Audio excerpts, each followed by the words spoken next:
মহাশিবরাত্রির দিনটা তোমরা কেমন কাটালে জানিও কিন্তু। আমার যেহেতু ভ্লগটা দিতে একটু দেরি হয়ে গেল, কিন্তু কিছু মনে করো না, হ্যাঁ। যাই হোক, ওয়েলকাম সবাইকে।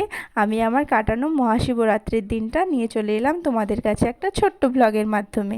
সকাল থেকে যেহেতু উপোস ছিলাম, তাই তাড়াতাড়ি স্নান করে ঠাকুরের সব জোগাড় করে নিয়েছিলাম। আর এই যে দেখতে পাচ্ছ, এটাতে কি কি আছে বলো তো? গঙ্গা জল, ডাবের জল, মধু আর দুধ। আর ওই প্লেটটাতে তোমরা তো দেখতেই পাচ্ছ ভোলে বাবার মেন জিনিস, গাঁজা, সিদ্ধি, কলকে।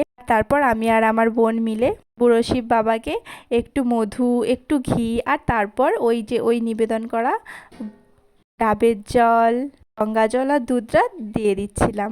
মানে স্নান করিয়ে দিচ্ছিলাম, যেটা সবাই করে। আর তারপর একটু ঠাকুরকে পুজো করে মনস্কামনা জানিয়ে, ঠিক এরকম লাগছিল আমাদের দেখতে ঠাকুর ঘরটা। আর দুপুরে তো ওষুধ চলে, তাই জন্য মা একটু ডালিয়া আর সাথে একটু শশা কেটে দিয়েছিল। কেমন লাগলো ভ্লগটা আমাকে জানিও কিন্তু।